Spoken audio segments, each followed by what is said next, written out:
संपूर्ण ब्रज साक्षात राधा कृष्ण का प्रकट स्वरूप है। उसमें गिरिराज जी ब्रजमंडल का हृदय है, साक्षात श्री कृष्ण है। और उसमें भी यह चंद्र सरोवर सारस्वत कल्प की लीला के अनुसार भगवान श्री कृष्ण की महारास स्थली, पुष्टि मार्ग के जहाज, उद्धव जी के अवतार, महाकवि सूरदास जी ने 73 वर्ष रहकर यहाँ अपने श्याम को रिझाया है। 1.25 लाख पदों की रचना, ऐसा कहा जाता है कि इसी स्थान पर बैठकर उन्होंने की।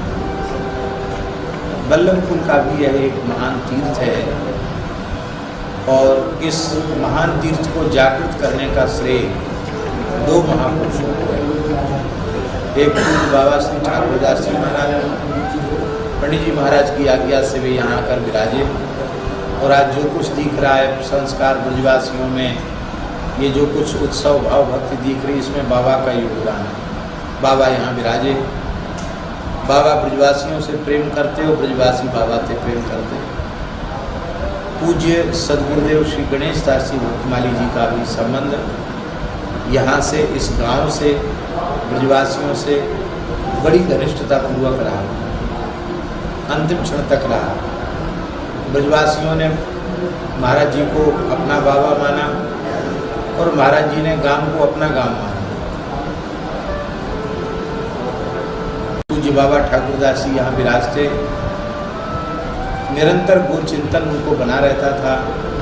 एक कसाई एक देसी बछड़ा ले जा रहा था, उस बछड़े को देखकर बाबा को दया आई और बाबा ने किसी व्यक्ति से कहकर कसाई से बछड़ा खरीद लिया गया और उस एक बछड़े को बचाने से यहाँ गौशाला का आरंभ हुआ। फिर पूज्य गुरुदेव श्री गणेश दास जी भक्तमाली जी महाराज की अध्यक्षता में एक समिति का गठन हुआ और यहाँ गौशाला विधिवत आरंभ हुई। अपने समय की सबसे पुरानी गौशाला ये है। इस गौशाला से अनेक गौशालाओं का जन्म हुआ। आज तक इस गौशाला के माध्यम से सैकड़ों ब्रजवासियों के घरों में गोपालन आरंभ हुआ और हजारों की संख्या में गोवंश के प्राण बचाए गए। तो यह एक उत्तम आदर्श गौशाला है। पुस्तकालय भी है, शिक्षण संस्थान भी है, औषधालय भी है और यह निरंतर प्रगति के पथ पर अग्रसर है। आज आवश्यकता है सभी गोभक्त, राष्ट्रभक्त, भारतीय सनातन विचारधारा में श्रद्धा रखने वाले लोग, वैष्णवजन, सबके सहयोग की आवश्यकता है और प्रेम से गौशाला को सब अपनी मान करके इसमें सहयोग करें। ऐसी है विनय पत्रिका।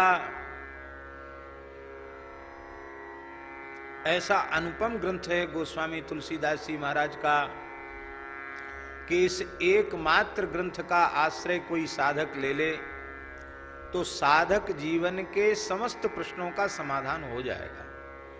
भगवत प्राप्ति का मार्ग प्रशस्त ही नहीं हो जाएगा, ईमानदारी से यदि विनय पत्रिका का चिंतन करे, उसे अपना जीवन बनावे तो इसी शरीर से इसी जन्म में निश्चित भगवत साक्षात्कार हो जाएगा, इसमें कोई संदेह नहीं। समर्थ सद्गुरु जो कार्य करते हैं वही कार्य विनय पत्रिका करती है।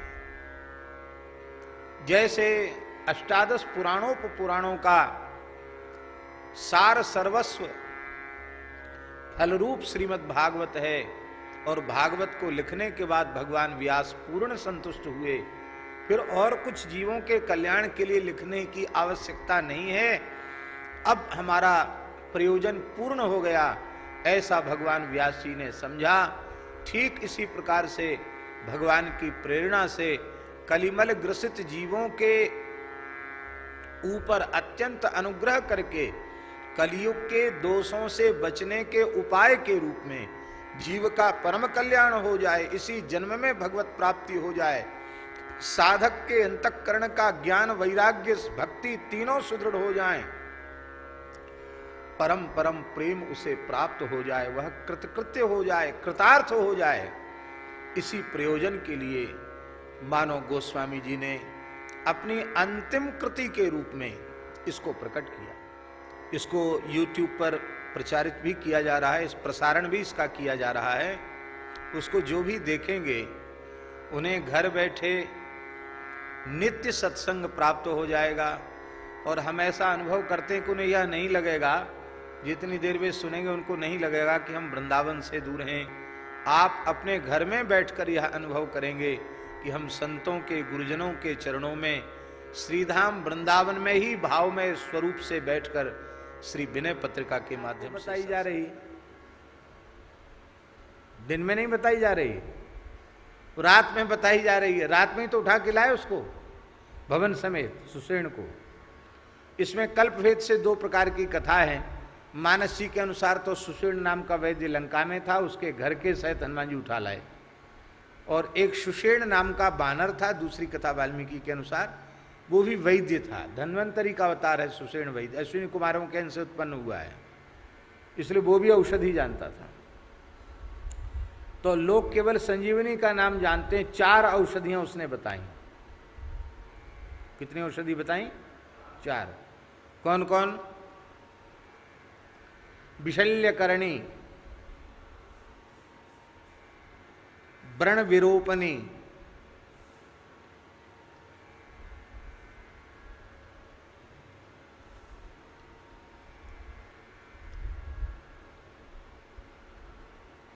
संधानी और संजीवनी। ये 4 औषधि। संजीवनी आखिरी है।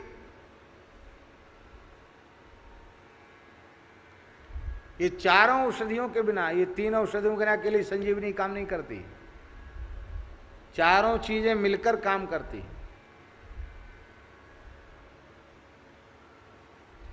सबसे पहले औषधि विशल्यकरणी।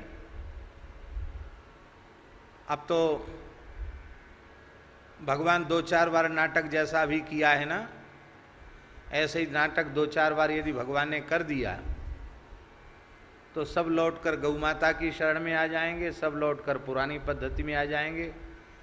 सब 10 बार ये हाथ और 5 बार ये हाथ और 7 बार ये पाँव और इतनी बार वो पाँव, जो धोने की बात हमारे शास्त्रों में नहीं, सब धीरे धीरे सबको उसी लाइन पर आना पड़ेगा। हाँ, हो सकता है कुछ दिन में ऐसा भी हो जाए कि डॉक्टर कहने लग जाएं कि ये हैंड वॉश और सावन का प्रयोग बंद करो, नीचे से गहरे से मिट्टी खोदकर मिट्टी लगाओ।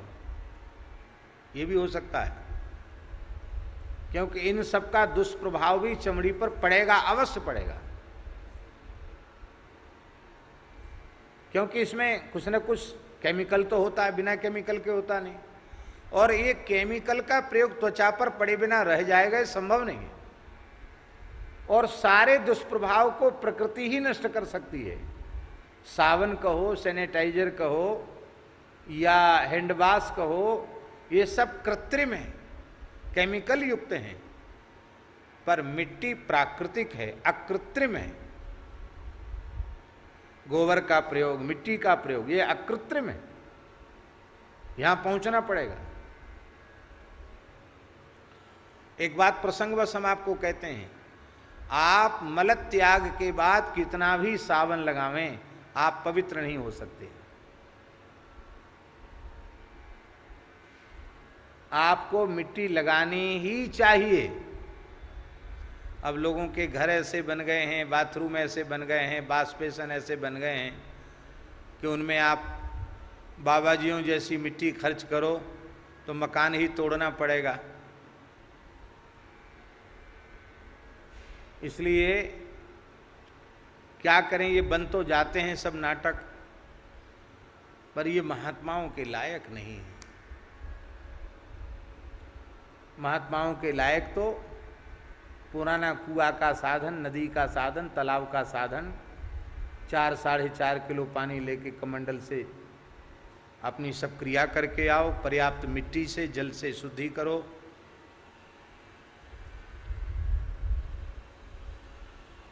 तो लौटकर सबको वहां आना पड़ेगा। अब हम क्या कह रहे थे, किस प्रसंग में बात भूल गए, क्या कह रहे थे, याद दिलाओ। हैं?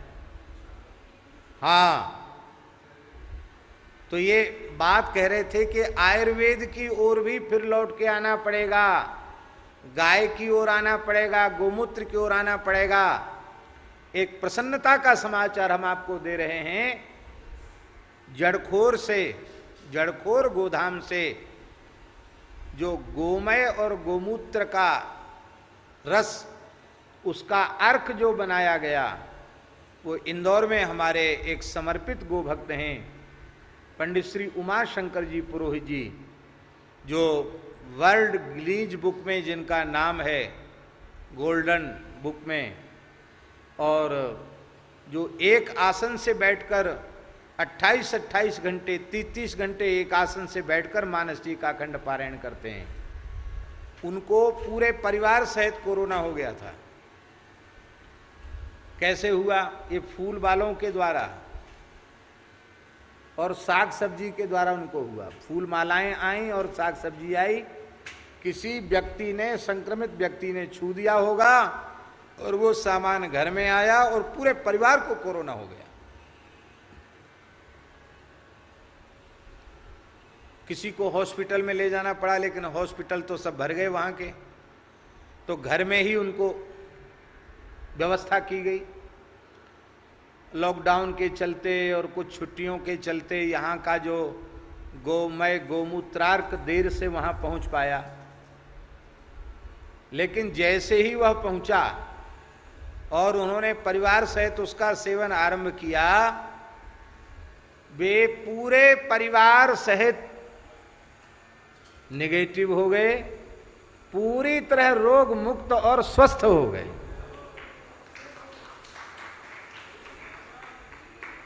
अब वे यही समझ रहे हैं, यही स्वीकार कर रहे हैं पूरे परिवार सहित कि महाराज जी की दवा नहीं दुआ आ गई और ये सब गौ माता का प्रसाद मिला और उस गौ माता ने हमारे पूरे परिवार को बचाया। ऐसे सैकड़ों जगहों पर ये घटनाएं घट रही हैं, पर बड़ा दुर्भाग्य है कि फिर भी पता नहीं लोग कैसे हैं कि गाय के इन गव्य पदार्थों की गरिमा महिमा को पूरे विश्व के सामने स्थापित नहीं होने दे रहे हैं। भारतीय वेदलक्षणा गायों की गरिमा महिमा स्थापित हो जाए तो पूरा विश्व इस विपत्ति से मुक्त हो जाएगा, और विपत्ति से मुक्त नहीं हो जाएगा। गाय के प्रति महत्व बुद्धि जब सारे संसार की बढ़ेगी और गाय की सेवा में लोग लगेंगे, तो गाय सुखी होगी तो राष्ट्र ही सुखी नहीं, पूरी प्रकृति, पूरा पर्यावरण आनंद में हो जाएगा, सब सुखी हो जाएंगे। लेकिन हमको हो सकता है हमारे मन में ही ये कालुष्य हो।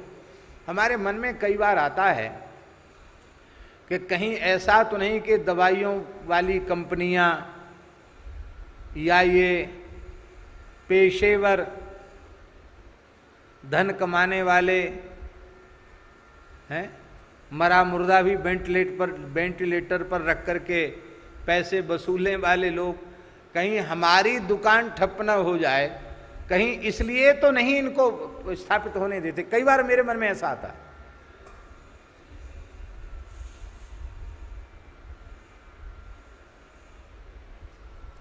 मुंबई में एक हनुमान जी के मंदिर के पुजारी को कोरोना हो गया, नेगेटिव पॉजिटिव, और वो पथमेड़ा से जुड़े हुए थे। तो वहाँ तो इतने जल्दी कोई प्रबंध हुआ नहीं, पथमेड़ा का गोमूत्रार्क ही उनको भेज दिया गया और उन्होंने गोमूत्रार्क लेना आरंभ किया, पूर्ण स्वस्थ हो गए। हम आपको निवेदन कर रहे हैं, इस समय भारतवर्ष में जो आस्तिक गोभक्त बच रहे हैं इस बीमारी से, उसका मूल कारण है कि गिनती नहीं है किसी के पास, लेकिन इस समय मेरे अपने सरल विश्वास के अनुसार लाखों लोग ऐसे हैं जो किसी न किसी प्रकार से गोमूत्र, गोमय, पंचगव्य आदि का सेवन कर रहे हैं, उसी की महिमा से बचे हुए हैं। नहीं तो महाराज ये विस्फोटक रूप ले लेती है इस देश में। ये जो कुछ बच रहे हैं, ये इसका कारण यही है। हम तो उत्तर प्रदेश सरकार से भी आग्रह करते हैं, योगी जी से भी आग्रह करते हैं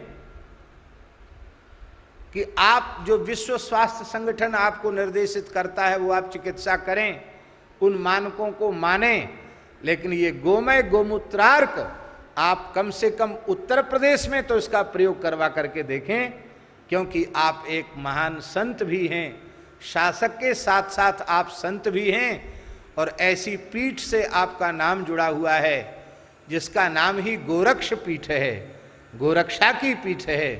तो आप यदि इतना कार्य करेंगे, हमारा विश्वास है कि ये यदि आपके द्वारा इस पूरे प्रदेश में स्थापित होगी और ये जल्दी से जल्दी घोषणा होगी कि उत्तर प्रदेश कोरोना महामारी से 100% मुक्त हो चुका है, तो हम समझते हैं देश में नहीं पूरी दुनिया में गव्य पदार्थों के ग्रहण करने के लिए क्रांति आ जाएगी। होना चाहिए, लेकिन ऐसा क्या किया जाए? आना तो सबको वहीं पड़ेगा। आपने शुरुआत में सुना आयुर्वेद की बात, कोई सुन रहा था और विरोध कर रहे थे आयुर्वेद का, लेकिन घूम फिर के सब कहने लगे कि नहीं, रोग प्रतिरोधक क्षमता आयुर्वेद की दवाइयां बढ़ाती हैं, काढ़ा पियो, यूं करो त्यों करो, कहने लगे कि नहीं। अब एक दिन पंचगव्य का समाचार भी आया था। हमारे गुजरात के गो भक्तों ने प्रयास किया है और पंचगव्य का भी परीक्षण हुआ है।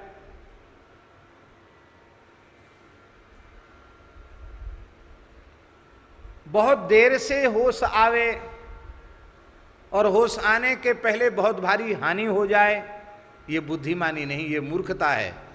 बड़ी भारी हानि के पहले ही हम सावधान हो जाएं और हम सावधान होकर के प्रयास करें कि हम इस संकट से मुक्त हो सकें। बहुत बड़ी बात हो सकती है। श्री वृंदावन बिहारी लाल की जय। तो महाराज जी, एक औषधि है विशल्यकरणी। कौन सी औषधि है? विशल्यकरणी। भीतर बाण घुसे हुए हैं, अस्त्र शस्त्र धसे हैं, गोलियां घुसी हुई हैं।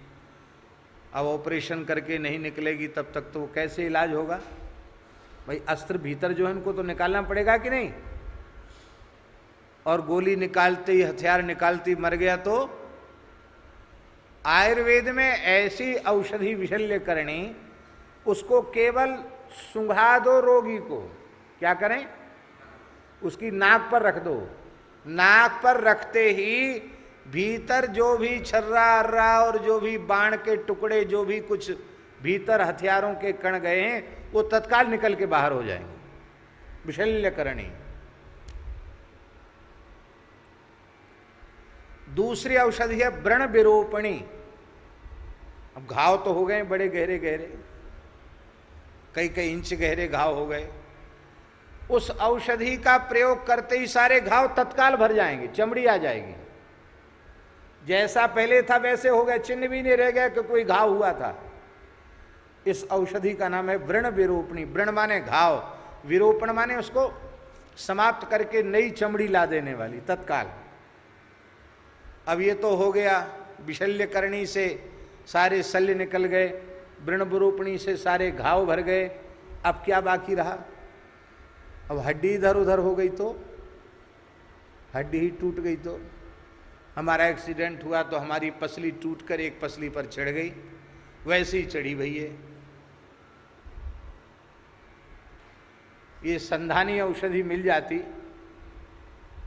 कोई हनुमान जी ले आते तो बिना किसी कष्ट सहे और वो ठीक से जुड़ जाती, ठीक स्थिति में जुड़ती।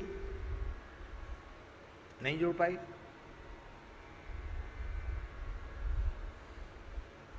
वो संधानी ऐसी औषधि कि उसका प्रयोग करते ही जहां कहीं हाथ पांव अलग हो गया है, टूट गया है, उस फट से खट्ट खट्ट सब जुड़ जाएगा। संधानी। अब देखो उस घाव भी विशल्यकरणी, व्रण विरूपणी, संधानी। अब व्यक्ति कोमा में है तो ठीक ठाक हो गया, कोमा में है तो, मूर्छा से बाहर नहीं आया तो, तब अंतिम औषधि है संजीवनी। जिसको सुंघाते ही व्यक्ति ऐसे उठकर बैठ जाए जैसे कोई सोया हुआ व्यक्ति निद्रा त्याग कर उठकर बैठ जाता। ये चारों प्रकार की औषधियों को लेने के लिए हनुमान जी महाराज पधारे। ये बात हमने प्रसंग बस कह दी, नहीं तो लोग इतना ही समझते हैं कि संजीवनी लेने हनुमान जी गए, पर ये 4 औषधि लेने गए हनुमान जी। ये ऐसी दिव्य औषधियां हैं कि आंखों से नहीं दिखाई पड़ती हैं। ये औषधियां चाहें तो दर्शन दें व्यक्ति को, चाहें तो अंतर्धान हो जाएं। इन औषधियों से पूरा पर्वत जगमगा रहा था। इन औषधियों की सुरक्षा में देवता थे। हनुमान जी लेने आए तो पूरी औषधियां ही लुप्त हो गईं।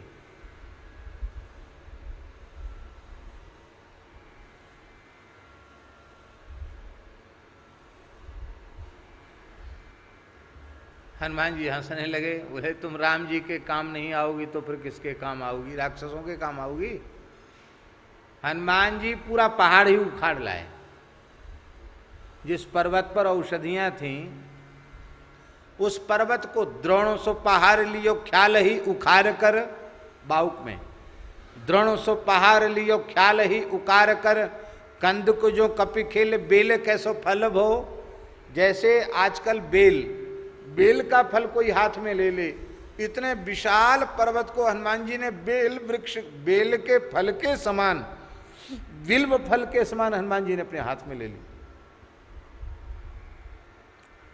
तो ये काम करने हनुमान जी चल पड़े। रावण का गुप्तचर तंत्र बहुत सक्रिय था। रावण को पता लग गया कि ऐसा ऐसा हो गया है। रावण ने तत्काल कालनेमी को संदेश दिया कि तुम्हें रास्ता रोकना है। हनुमान जी द्रोण पर्वत पर जावें उसके पहले तुमको माया करके बीच में रास्ता रोकना है और हनुमान जी को अटका के रखना है, जिसमें समय पूरा हो जाए और हनुमान जी आ न सकें और लक्ष्मण के प्राण न बचें।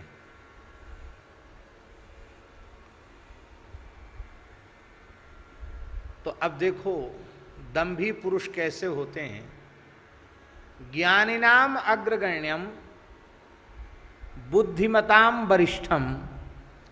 जो श्री हनुमान जी महाराज हैं वे श्री हनुमान जी महाराज भी काल नेमी जैसे दंभी के चक्कर में फंस गए। इतना बढ़िया भेष उसने महात्मा का बनाया था काल नेमी ने कि असली महात्मा उतने अच्छे नहीं लगते जितना वो नकली अच्छा लग रहा था।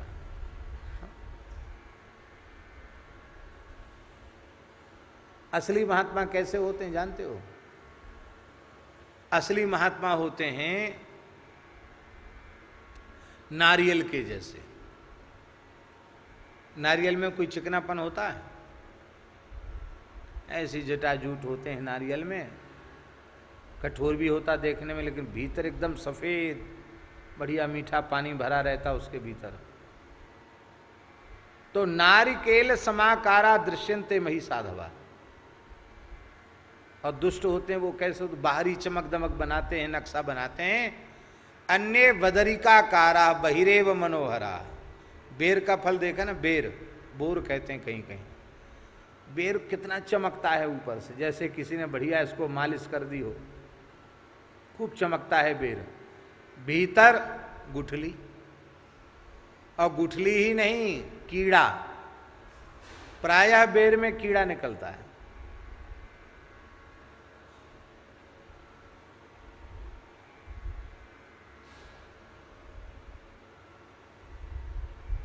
धात्री फलम सदा पथ्यम कुपथ्यम बदरी फलम। बदरी फल को कुपथ्य कहा गया। तो ये नकली असली चीज के विज्ञापन में उसको सजाने में ज़्यादा पैसा खर्च करने की जरूरत नहीं है।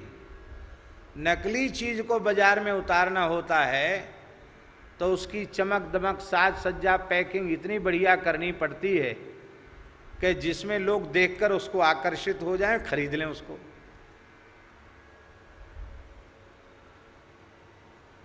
लोग कहते हैं पहले इस्तेमाल करो फिर विश्वास करो।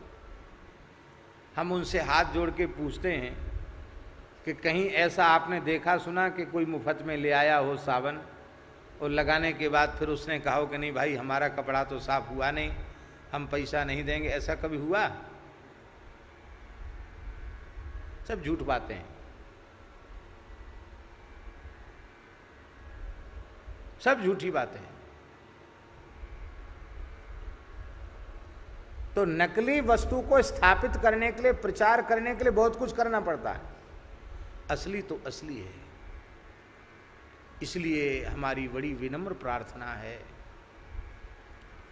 ये झूठी मान बढ़ाई पद प्रतिष्ठा के चक्कर में साधकों को पढ़ने की बात तो छोड़िए, ऐसी बात यदि उसके मन में आती है तो उसका महान दुर्भाग्य है। हम अपने मन की बात बताएं तो संसार में कोई न जाने, हमें किसी की नजर हमारे ऊपर न पड़े, ऐसा समय आ जाए, संसार हमें भूल जाए, ऐसा समय आ जाए, तो यह हमारे ऊपर श्री रघुनाथ जी की, जगन्नाथ जी की सर्वोपरि कृपा होगी। इससे बड़ी कृपा दूसरी हो नहीं सकती है।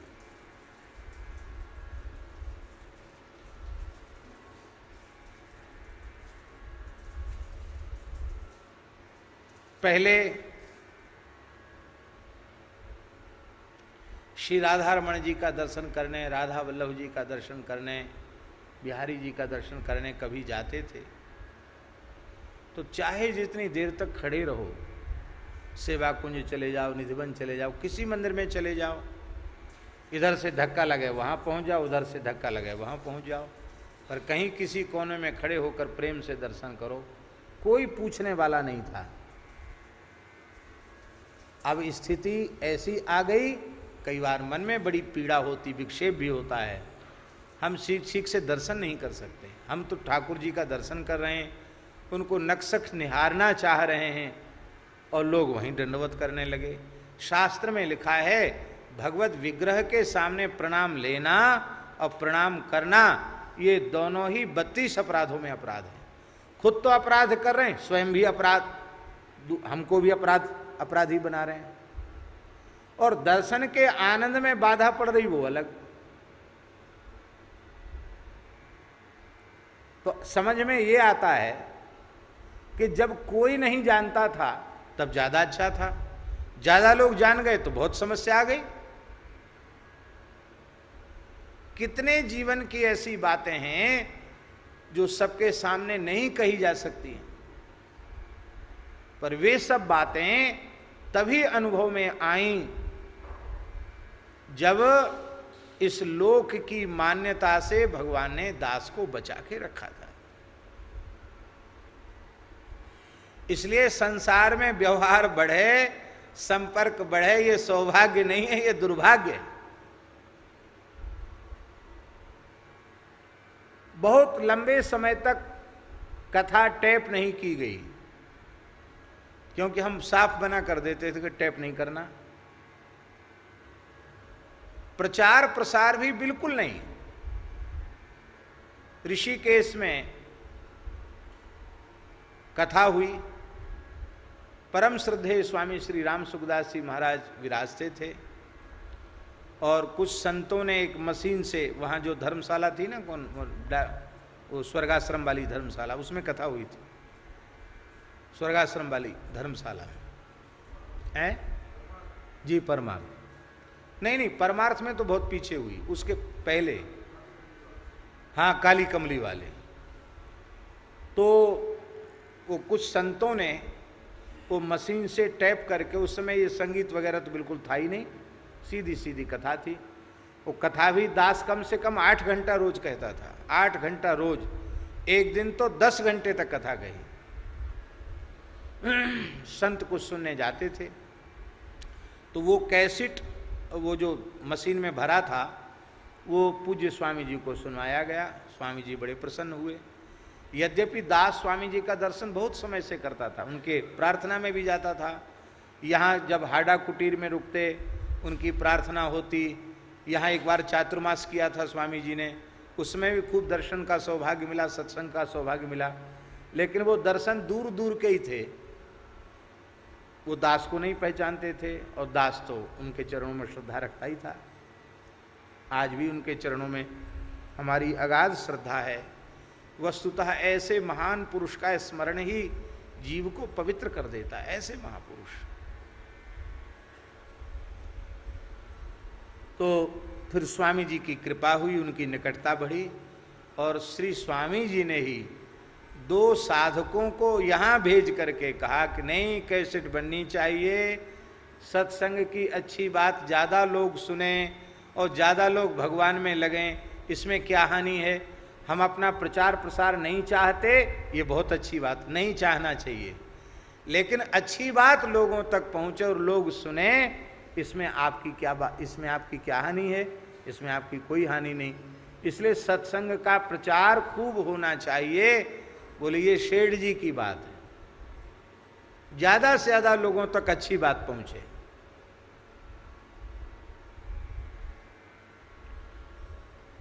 और आज इस विज्ञान का भी सत्संग के प्रचार में बड़ा उत्तम उपयोग हो रहा है। अब देखिए अभी कैसी परिस्थिति पूरे देश में चल रही है, लेकिन इस YouTube के माध्यम से न जाने कितने लोग अपने घर में बैठ करके सत्संग का लाभ ले रहे हैं।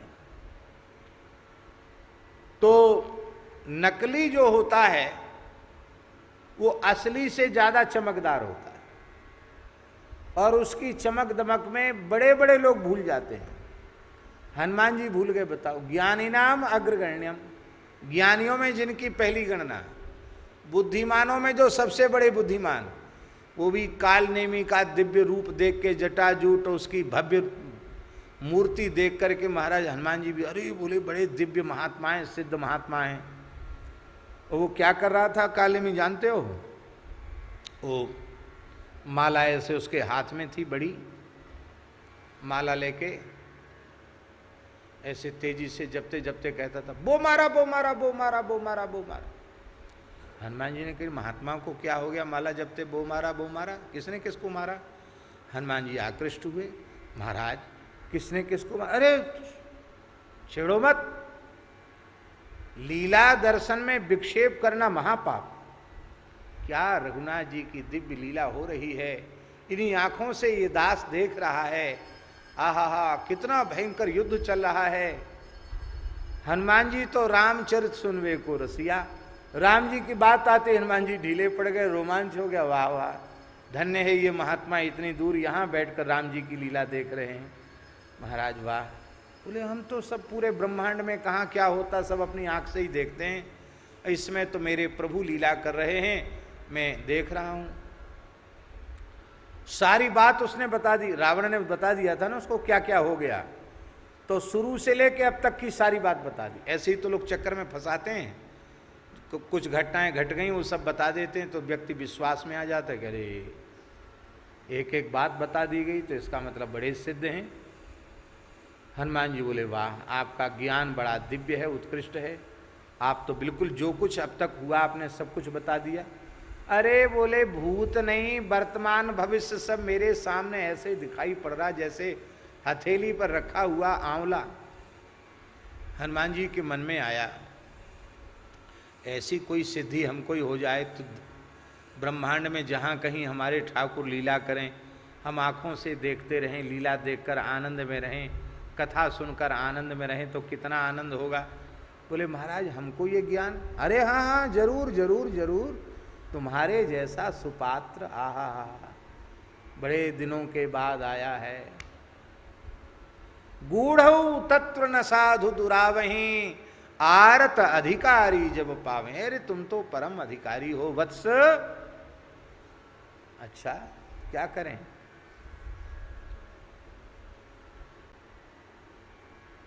बोले पहले तो हमें प्यास लग रही है, पानी कमंडल, अरे इतने पानी से हमारी प्यास, जाओ सरोवर में चले जाओ और स्नान करके आओ, हम दीक्षा देंगे तब ज्ञान होगा।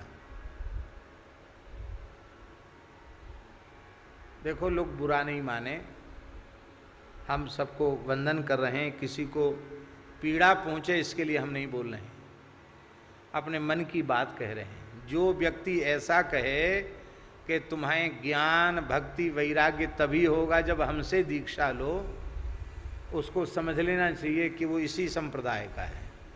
ध्यान में ही बात। अब नाम बार बार क्यों लें? वो कालनेमी की ही परंपरा का है। ऐसे व्यक्ति को झगड़ा भी मत करो, निंदा भी मत करो, पर ऐसे व्यक्ति से हाथ जोड़कर दूर हो जाओ। कल्याण का ठेकेदार कोई नहीं है, कल्याण के ठेकेदार तो हरिनाम है, पतित पावन श्री हरिनाम है। हाँ, कल्याणानाम निधानम कलिमल मथनम पावनम पावनानाम पाथेयम यन्मुमुक्षो सपदि परपद प्राप्तये प्रस्थितस्य विश्राम स्थानमेकं कविवर्वचसाम जीवनम सज्जनानाम बीजम धर्मद्रुमस्य प्रभुवत भवताम भूते राम नाम। ये कल्याण का ठेकेदार है। चेतो दर्पण मार्जनम भव महादावाग्नि निर्वापणम श्रेय कैरव चंद्रिका वितरणम विद्या वधु जीवनम आनंदाम्बुधिवर्धनम प्रतिपदम पूर्णामृतास्वादनम सर्वात्म स्नपनम परम विजयते श्री कृष्ण संकीर्तनम। श्रीमद् भागवत, श्रीमद् भगवद गीता, श्रीमद् रामचरितमानस, श्री भक्तमाल, श्री विनय पत्रिका, ये ऐसे पवित्र ग्रंथ हैं। इनकी शरण कोई भी जिज्ञासु ग्रहण कर ले, उसको कल्याण का मार्ग खुल जाएगा। समस्या पूरे संसार में सबसे भारी यही है कि हम दीक्षा तो लेते हैं, पर दीक्षा ग्रहण करने के पहले जो भूमिका निर्मित होनी चाहिए, दीक्षा के पूर्व की जो तैयारी होनी चाहिए, वो तैयारी साधक की हो नहीं पाती। अरे हम आपसे पूछते हैं, भट्ठी में भूभर में बीज डाल देने से क्या बीज अंकुरित होगा? उर्वरा भूमि में, कुछ नमी वाली भूमि में जो नम्र हो गई है, उस भूमि में बीज डाला जाएगा तो अंकुरण होगा। इसलिए खूब हरिनाम जप करो, खान पान को शुद्ध करो, माता पिता गौ ब्राह्मण इनकी सेवा करो, संतों में सद्भाव करो और इन पवित्र आर्ष ग्रंथों की शरण लो और अहर्निश श्री नाम का आश्रय लो। ये कुछ काल तक आप करेंगे, तब आपको भोगों से अरुचि होगी, संसार से वैराग्य होगा, भगवत दर्शन की व्याकुलता होगी। ये हुई दीक्षा की तैयारी। ऐसा हो जाएगा तो सद्गुरु खोजना नहीं पड़ेंगे, सद्गुरु कृपा करके तुम्हें खोजते हुए आ जाएंगे और तुम्हें अंगीकार करके तुम्हें धन्य कर देंगे। ऐसी कितनी घटनाएं हम आपको सुनावें। एक महापुरुष थे महाराज जी, परमहंस श्री रामानुजदास जी महाराज, बड़े उच्च कोटि के जीवन मुक्त भगवत प्राप्त संत थे। खुली आंखों से देवी देवताओं का, सिद्धों का, भगवत लीलाओं का उन्हें दर्शन होता रहता था। कई कई जन्मों की स्मृति उनको थी।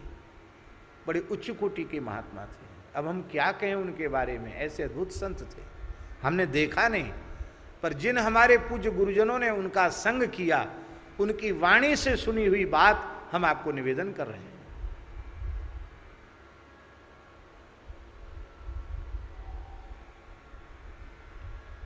परमहंस श्री रामानुजदास जी महाराज बड़े उच्च कोटि के सिद्ध महात्मा थे। किस प्रसंग में हम कह रहे थे, बार बार भूल जाते हैं? काय में हैं? हाँ, नहीं नहीं नहीं, अभी ये प्रकरण किस बारे में कह रहे थे? हैं?